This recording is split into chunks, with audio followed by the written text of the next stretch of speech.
नमस्कार, आप देख रहे हैं मिट न्यूज। मैं हूं आपके साथ पूजा सिंह। लखनऊ की किंग जॉर्ज मेडिकल यूनिवर्सिटी, जिसे आप आजकल जानते हैं KGMU के नाम से, इसी से जुड़ा है लव जिहाद, यौन शोषण और धर्मांतरण।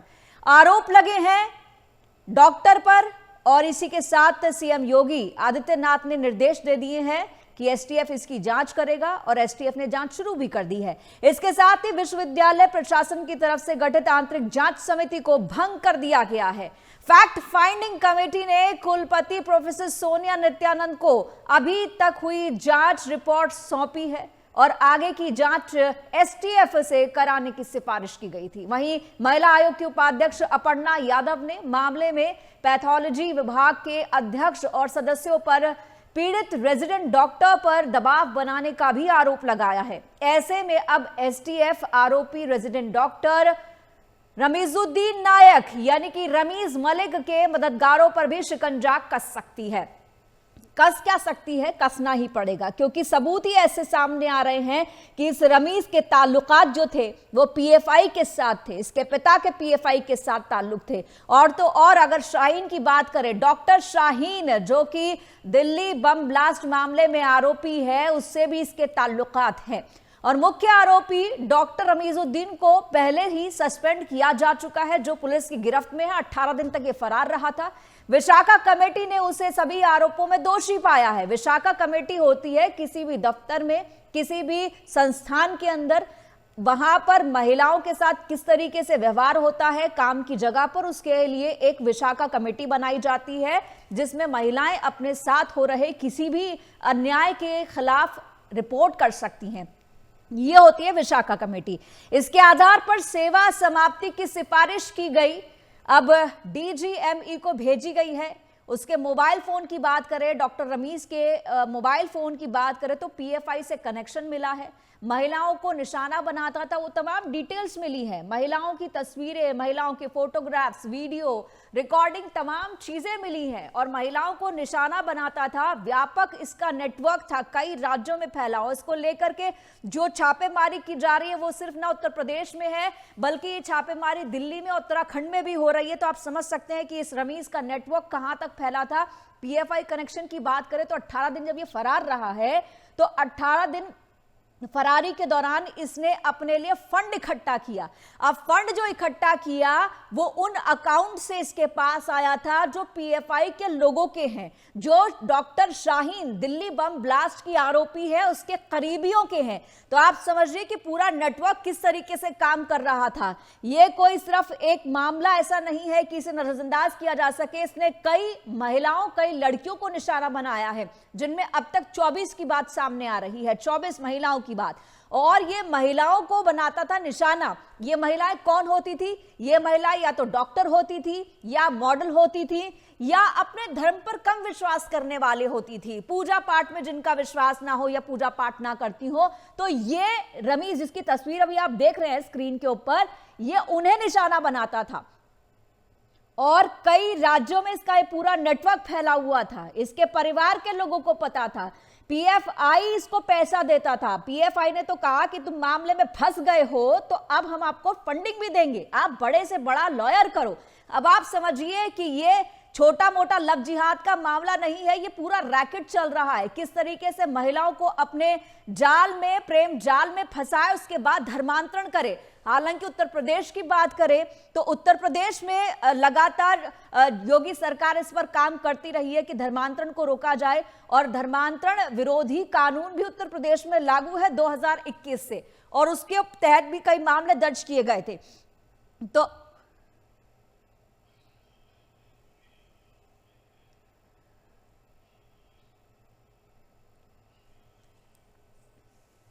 हमारे साथ तमाम मेहमान जुड़ रहे हैं। शशि पांडे राजनीतिक विश्लेषक हमारे साथ हैं, अंकित परिहार जी है समाजवादी पार्टी से प्रवक्ता है, इसके अलावा हमारे साथ फोन लाइन पर दीपक सोनकर जी रहेंगे, प्रवक्ता बीजेपी से हैं। शशि पांडे जी, सबसे पहला सवाल आपके साथ है।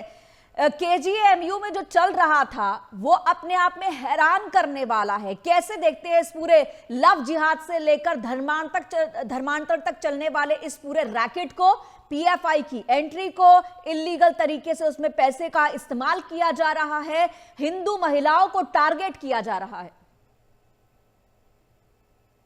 देखिए, सबसे पहले तो एमएस को बहुत बहुत धन्यवाद देती हूँ कि उन्होंने इतने महत्वपूर्ण मुद्दे पर ये चर्चा रखी है।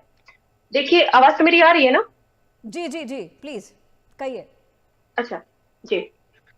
देखिए, ये कोई नया मुद्दा नहीं है, ना ही पहली बार ये भारत में हो रहा है। ये तो आए दिन हमें सुनने को मिलता है कि लव जिहाद हो गया और धर्मांतरण की बातें हो, चाहे वो इस्लामिक धर्मांतरण हो या ईसाइयों में धर्मांतरण हो। पूरा पंजाब इसका आपके सामने प्रमाण है और केरल इसका प्रमाण है आपके सामने। उत्तराखंड में आप देख ही रहे हैं कि जो देवभूमि थी वो किस तरीके से कन्वर्ट हो रही है और आए दिन वहां पर भी हम कुछ ना कुछ सुनने को मिलते हैं। और अगर आपको याद हो, इसके पहले कुछ ही दिन पहले की बात मैं बता रही हूँ कि लास्ट ईयर की बात है, एक छांगुर बाबा जलालुद्दीन करके एक प्रकरण आया था, जो कि देखने में बहुत ही सामान्य सा व्यक्ति लग रहा था, लेकिन उसने भी कम से कम बताया जा रहा है कि उसने 100 करोड़ के लेन देन का उसका कुछ लेन देन था और उसने धर्मांतरण का काम किया था। तो इस तरीके से ये पहला मामला नहीं है कि जब हम ये देख रहे हैं कि कोई गैर पढ़ा लिखा या निरक्षर व्यक्ति इस तरीके के काम में लिप्त है, मौलाना लिप्त है, या जो भी इनके मतलब जो धर्म गुरु होते हैं वो इसमें संलिप्त हैं। यहाँ तक कि हम सोचते हैं कि शायद ये निरक्षर लोग काम ये करते होंगे या जो धर्म गुरु हैं उनका एक एजेंडा होता होगा, लेकिन हम जब रिसर्च करते हैं या जब हम बहुत सारे मामले देखते हैं, बहुत सारी घटनाएं देखते हैं, तो हम पाते हैं कि इसमें तो पढ़े लिखे लोग भी एजेंडे पर काम कर रहे हैं। अब जहां तक की बात आती है कि जब हम डॉक्टर्स के पेशे की बात करते हैं, तो यहाँ पर भी हम देखने को पा रहे हैं कि बताइए कि जो अभी जो दिल्ली में ब्लास्ट हुआ था, उसमें तो पूरी पूरी एक यूनिवर्सिटी के लोग संलिप्त थे उस पे। और ये रैकेट कहाँ से कहाँ चल रहा है, ये सोचने वाली बात है। और मैं तो हैरानी ये मानती हूँ कि हमारी जो एजेंसियां हैं, हमारे जो लोग हैं, काम करने वाले सरकारों में बैठे हुए लोग हैं, वो कैसे पता नहीं लगा पाते इन सब चीजों का। और जब एकाएक कोई घटना आती है, कोई कंप्लेन होती है, कोई शिकायत होती है, तब जाकर के एक वो होता है कि अच्छा, कच्चा चिट्ठा सा फैल गया, अब जी इसमें हम वो करेंगे, देखेंगे, इस मुद्दे को देखेंगे। जी तब जी सरकार जी। हरकत में आती है। क्या सरकार के नाक के नीचे इतनी बड़ी चीजें हो रही, इतनी साजिश हो रही है और सरकार जान नहीं पा रही? क्या आपको क्या लगता है केरल एक दिन में कन्वर्टेड हुआ है? केरल में आज हिंदू कितने कम रह गए हैं? केरल ऐसा एक राज्य है जो साक्षर राज्य है। कहते हैं जो साक्षर होते हैं वो कम से कम उनकी बुद्धि खुली होती है, और उनकी बुद्धि इस तरीके से खुली कि उन्होंने अपना धर्म ही परिवर्तित कर लिया। तो केरल हमारे सामने बहुत बड़ा एक प्रमाण है, पंजाब हम सामने देख रहे हैं। तो ये बहुत बहुत सारी वैसे वजह है इसके धर्मांतरण के पीछे। तो सरकारों को इसके ऊपर काम करना पड़े, और कहीं ना कहीं जिस धर्म से धर्मांतरण हो रहा है उन जी, लोगों को भी सजग होने की जरूरत है। लेकिन सुशील जी, आप कह रहे हैं कि सरकारों को ध्यान देना होगा, लेकिन सरकार जब इस पर काम करती है तो सरकार का विरोध शुरू हो जाता है और यहाँ के अपने ही लोग करते हैं। अंकित जी, आप इस पूरे प्रकरण पर क्या कहेंगे? देखिए, जो ऋषि जी ने जहां से बात खत्म की है मैं वहीं से बात शुरू करना चाहूंगा। और बहुत बहुत धन्यवाद आपको कि आपने मुझे इस चर्चा में भाग लेने का अवसर प्रदान किया है। देखिए, सच्चाई ये है कि सरकार जो है इस पूरे मामले को पहले फैलाना चाहती है। जो ये सच्चाई आज की जो सरकारें चल रही, चाहे वो किसी भी प्रदेश की सरकारें हैं, वो चाहती है कि ये मामले पहले उनको राजनीतिक लाभ लेना है। ये जो राजनीतिक लोग जिस तरह की सरकारें चला रहे हैं, आप जानते हैं, उनका नहीं, उद्देश्य ये नहीं है बताइए कि इस इसमें तरह की कौन सा घटनाओं को रोका राजनीतिक जाए। लाभ दिख रहा है? इसमें कौन सा राजनीतिक लाभ, कौन सा अरे भाई, राजनीतिक नुकसान दिख रहा है आपको अंकित जी? यही तो राजनीतिक लाभ है कि आज आप चर्चा कर रही है, और ये चर्चा करने के साथ ही प्रदेश के चर्चा देश के अंदर राजनीतिक लाभ के लिए? हम कौन सा इलेक्शन हाँ लड़ रहे हैं? हाँ, हमको तो अरे देश की अपने महिलाओं अरे की भाई, चिंता है भाई। उनको एक बरगलाया संदेश फुसलाया जा रहा है, उनका यौन शोषण हो रहा है, उनके ऊपर प्रेशर बनाया जा रहा है, उनको धमकाया जा रहा है। आप समझ रहे हैं? ये चिंता है हमें, हमारी महिलाओं के लिए। इसमें कोई, हम ये राजनीति की बात नहीं कर रहे हैं हम। हमको अब आप ही बोल लीजिए ना, फिर हमको बोलने दीजिए, आप ही बोल चलिए, लीजिए, पूरी बोलिए बात बोलिए करिए। बोलिए। आप अगर कायदे की बात करें तो हम सुने भी। आप कह रहे हैं कि अरे राजनीतिक भाई, लाभ, हम इस डिस्कशन से किसको अरे राजनीतिक लाभ हो रहा है बताइए बात जरा। करिएगा ना कि हमारी बात सही कि गलत है। हमारी बात आप सुनिएंगे तब तो तय कर पाएंगे आप चलिए, कि हम बोलिए सही बोल रहे बोलिए हैं, गलत बोलिए बोल रहे हैं। बोलिए बोलिए। भाई देखिए, जो लोग यहाँ पर सरकारें चला रहे हैं उनका ये इसमें हित है इस तरह के कामों को कराने में, और वो इस तरह के कामों को बढ़ावा देते हैं। उनका दिखावा ये है कि हम इसको रोकना चाहते हैं, ये नहीं होना चाहिए, ये गलत है। लेकिन असलियत ये है कि वो लोग खुद चाहते हैं कि इस तरह की घटनाएं बढ़े और अच्छा। बढ़ने के साथ समाज के अंदर एक विखंडन का भाव पैदा हो और उसका तो ये ध्रुवीकरण करके डॉक्टर रमीज को जो पीएफआई से पैसा आ रहा है, आप क्या कहना चाहते हैं? कौन दिलवा रहा है? अरे भाई पीएफआई नहीं है पीएफआई क्या उसके पीछे? अरे सुनो तो भाई, पीएफआई से पैसा आ रहा तो पीएफआई क्या कोई, हाँ, वो ड्रोन से पैसा बेचती है कि किसी कबूतर अफवान के पैसा बेचती है? आप किसी भी न किसी कमाल की माध्यम बात से कर पैसा रहे हैं। बेचती होगी। उन पैसों की निगरानी, उन माध्यमों की निगरानी करने का काम किसके पास है? सरकार के पास। एजेंसियां क्या कर रही हैं आपकी? आपका इंटेलिजेंस क्या कर रहा है? आपके एलआईयू क्या कर रही है? आपके सारे के सारी इतनी बड़ी मशीनरी, इतना बड़ा आपके पास बजट है, जब काम उसके कर रही है तभी बावजूद तो चीजें सालों सामने से आ रही हैं घटना अंकित होती जी। रहती है और आप शांति से बैठ के उस बात का इंतजार करते हैं कि कब सही मौका आए और कब हम सही तरीके से इसको खोल के और लोगों के सामने एक जो है धार्मिक भावना भड़काकर लोगों के साथ राजनीतिक लाभ उठा चलिए सकें। अंकित जी, ये आप- दीपक जी हमारे साथ फोन लाइन के जरिए जुड़ रहे हैं। बीजेपी के प्रवक्ता हैं, कुछ टेक्निकल इशू की वजह से उनका वीडियो नहीं आ पाया, इसलिए हमने उनको फोन के जरिए कनेक्ट किया ताकि बीजेपी का भी पक्ष हम जान पाए। दीपक जी, दीपक जी, हेलो जी दीपक जी कहिए। मेरी आवाज आ रही है आप? जी जी बिल्कुल आ रही है। देखिए, जिस प्रकार से लगातार समाज में आज धर्म परिवर्तन को लेकर के और किस प्रकार से हमारी बहन बेटी को भला फुसला जिहाद चलाया जाता है। दीपक जी, आपके ऑडियो के अंदर बहुत ज्यादा जो है शोर आ रहा है। हम आपसे दोबारा कनेक्ट करेंगे, लेकिन आपकी आवाज जो है हम तक जो है उसमें काफी शोर आ रहा है। शायद आप कहीं बाहर हैं इसलिए आपसे संपर्क भी नहीं हो पा रहा। थोड़ा सा प्लीज ऐसी जगह पर आइए कि आपकी आवाज थोड़ी क्लियर आ पाए, आपका पॉइंट ऑफ व्यू हम तक साफ तरीके से पहुंच पाए। मीनवाइल मैं शशि जी वापस आपके पास आना चाहूंगी। आपने अंकित जी की बात सुनी, वो तो हर चीज को पॉलिटिकल रूप दे रहे हैं। शशि जी से ये पूछना चाहूंगी कि जिस महिला ने शिकायत दर्ज की है, वो कौन से राजनीतिक पर्सन है, राजनीतिक व्यक्तित्व है क्या उनका, जिन्होंने जो ये रमीज डॉक्टर है इनके खिलाफ उन्होंने शिकायत दर्ज की है? तो उसके बारे में क्या कहना है इनका कि वो राजनीतिक व्यक्ति है जिसने शिकायत दर्ज की है? जो शोषित महिलाएं हैं, क्या वो सभी राजनीतिक, एक मिनट अंकित जी बात तो सुनिए, क्या वो सभी राजनीतिक महिलाएं हैं? अच्छा, आज चलिए आप आज ब्लेम कर सकते हैं। ये धर्मांतरण आज की बात नहीं है। जाने कब से धर्मांतरण चल रहा है भारत में, जाने कब से चल रहा है। ऐसे नहीं घट रहे हिंदू, ऐसे नहीं बढ़ रहा है इस्लाम का जो भी, और ये ईसाई जो लोग बढ़ रहे हैं पंजाब में आप देख ही रहे हैं। तो ये ऐसे नहीं बढ़ा, पूरा आदिवासी क्षेत्र पूरा कन्वर्ट हो गया ईसाइयों में, ये कैसे? और सरकार जहां पर इसमें हाथ डाले वहीं पर ये होता है अच्छा सरकार तो हिंदू मुस्लिम करने आ गई। अगर आप आंख बंद करके रखेंगे ना, तो आप जो ये बोल रहे हैं बोलने लायक भी नहीं बचेंगे आने वाले समय में। जो ये टारगेट चल रहे हैं तो 2050 में भारत को इस्लामिक देश बनाने की, आप बोलने लायक भी नहीं रह जाएंगे ना, हम बोलने लायक रह जाएंगे, कोई नहीं बोलने रह जाएगा। आप आंख बंद करके जो ये विरोध कर रहे हैं, विरोध मत करिए, विरोध जहां कर रहा है उन चीजों का विरोध करिए, लेकिन जहां पर आंख खोलने की जरूरत है वहां पे सभी पार्टियों को कह रही हूँ आंखें खोलने की जरूरत है इस मुद्दे पर। अरे भाई, आंख खोलने की जरूरत है तो सरकार को सबसे पहले तो आंख खोलनी पड़ेगी सरकार को, जिसके पास व्यवस्थाएं हैं, जिसके पास मशीनरी है, जिसके पास एजेंसियां हैं। सबसे पहली आंख खोलनी पड़ेगी सरकार को। और जब सरकार आंख बंद करके बैठी है और ऐसी घटनाओं को बढ़ावा देने का काम कर रही है, तो मैं समझ सकता हूं कि सरकार कहीं ना कहीं इनमें उसका संरक्षण उसको मिला हुआ है। सरकार को सबसे पहले बिल्कुल सरकार की जिम्मेदारी नहीं। चलिए ये एक चीज है, एक टाइम में समाजवादी पार्टी की सरकार थी, वहां पर माफियाओं का राज चलता था, वहां बाहुबलियों का बोलबाला था, वहां पर गैंगस्टर चलते थे। वो तब सरकार की आंखें बंद थी क्या? किसका राज चल रहा है अभी? किसका राज चल रहा है? अपने राज की बात बता दीजिए आप। आप हर चीज जब सरकार पर ही लेके जाते हैं, तो जो समाजवादी पार्टी सरकार थी, जब समाजवादी पार्टी सरकार थी तब उसका भी सवाल उठाएंगे फिर। यहाँ तो हम एक कंसर्न की बात कर रहे हैं, यहाँ हम एक कंसर्न की बात कर रहे हैं। शशि जी, आप सुन रही हैं अंकित जी को? कौन सरकार? नहीं, पहले आप जवाब दीजिए। अभी सरकार कौन चला रहा है? जी शशि जी, शशि जी, इतने गंभीर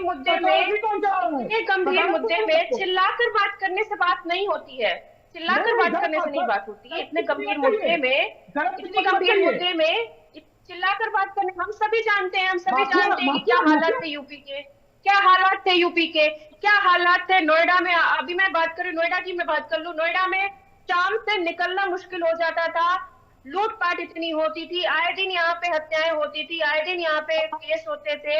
लेकिन आज के समय पे नहीं है। पहले अरे क्या हालात थे यूपी में सभी जानते हैं। सरासर आंख पे पट्टी बांधे हुई आप, सरासर आपने आंख पे पट्टी बांध रखी है मैडम। अरे रोज जो घटनाएं घट रही है, रोज जिस तरह की घटनाएं, तो मतलब अखबार फटे पड़े सोशल मीडिया पर रोज दिखाई पड़ता है जिस तरह की घटनाएं आज का उठा ये शायद भूल रहे हैं कि अतीक अहमद के ठिकानों से किस तरीके से खून में लथपथ कपड़े मिले थे, उसके ठिकानों से किस तरीके से जमीन पर, फर्श पर, दीवारों से खून ही खून था। अतीक अहमद की आप क्या चीजें भूल गए हैं क्या? किसका संरक्षण था उसके पास? अरे चलो कथन क्षण है, आपने सरकार की बात कर रहे हैं ना अंकित जी, तो सरकार की हम भी बात कर लेते हैं। देखिए ऐसा है, कोई हम यहाँ पर कोई नए तो बैठे नहीं कि हमें नहीं पता होगा कि समाजवादी पार्टी सरकार के समय में क्या हुआ, बीजेपी में क्या हो रहा है, कि किसके समय में क्या हुआ। नहीं तो आप अगर सरकार, यहाँ पर हमारा कंसर्न है कि हमारे देश की बहू बेटियों को किस तरीके से प्रताड़ित किया जा रहा है।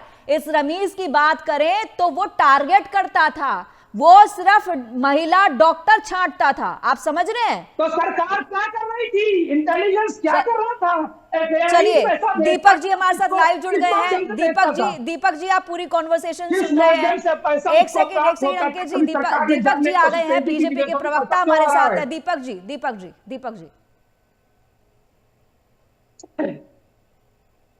देखिए, सरकार ने कभी जानने की कोशिश नहीं की पैसा कैसे आ रहा है, कहां से आ रहा है। अरे भैया अब अंकित जी सुन लीजिए ना, अब सरकार अंकित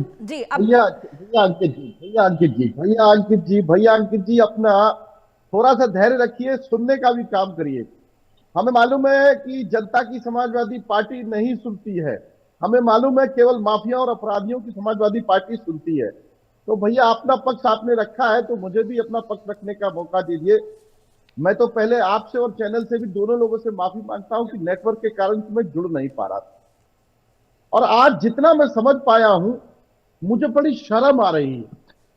शर्म इस बात की मुझे आ रही है, और शर्म आनी चाहिए उन लोगों को जो यहाँ आपकी सरकार और आपकी सरकार में ये हो रहा है। अरे मैं तो बोल रहा हूं अंकित जी 2 मिनट सुनिए आप पहले, आपकी भी हम सुनेंगे दोबारा से। पहले दीपक जी को एक बार सुन लेते हैं। दीपक जी प्लीज कंटिन्यू कीजिए। दीपक जी शर्मिंदा होना चाहिए कि आपकी सरकार में इस तरह की घटनाएं हो रही है और आप अगर ऐसे चिल्लाओगे, सुनो ऐसे चिल्लाओगे तो फिर मैं भी चिल्लाऊंगा, जो चर्चा है वो चर्चा नहीं हो पाएगी। जी दीपक खाली चिल्लाने से काम नहीं चलता है। चलिए अंकित जी जी खाली चिल्लाने से काम नहीं चलता है।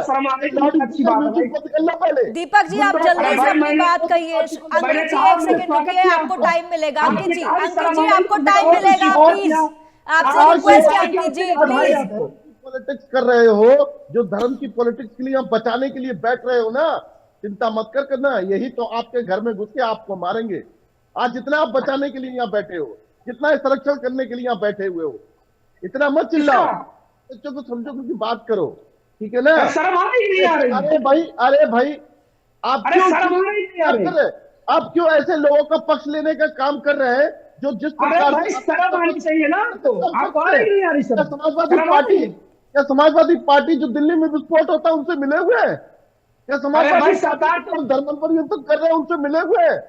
अरे भाई पार्टी के लोग मिले हुए हैं, आतंकवादियों की FIR वापस करते हैं, मुजफ्फरनगर पार्टी के लोग मुख्यमंत्री आवास में बिठा के संरक्षण दे रही है, सरकार ऐसे लोगों को बढ़ावा दे रही है, सरकार ऐसे लोगों को धन मुहैया करने का रास्ता दे रही है। तो समाजवादी पार्टी का चरित्र रहा है। अरे भाई चर्चा हो रही है, कितना गंभीर विषय है कि किस प्रकार से बहन बेटियों के साथ अपराध किया जाता है, उनको बहला फुसला करके धर्म परिवर्तन कराया जाता है, और सरकार आपकी है, उनकी पैरवी करने पर बैठे हुए, और सरकार आपकी है, हम पैरवी नहीं कर रहे हैं, हम आपको कंधे में खड़े कर रहे हैं। आपको शर्म आनी चाहिए भैया शर्मिंदा हो जाओ दीपक भाई। जब सुनने का काम करना चाहिए। ये समाजवादी पार्टी के लोगों को शर्म करनी चाहिए कि ऐसे अपराधी, ऐसे माफियाओं की, ऐसे गुंडों की लगातार पैरवी करते हैं। और आज तो हद ही हो गई कि जिन्होंने लगातार धर्म परिवर्तन को लेकर संरक्षण किया हो, जिन्होंने गुंडे लगातार सरकार कहाँ है तुम्हारी? धर्म परिवर्तन कराया हो, आज उनकी संरक्षण करने के लिए चिल्ला करके चिल्लाने का काम किया जा रहा है।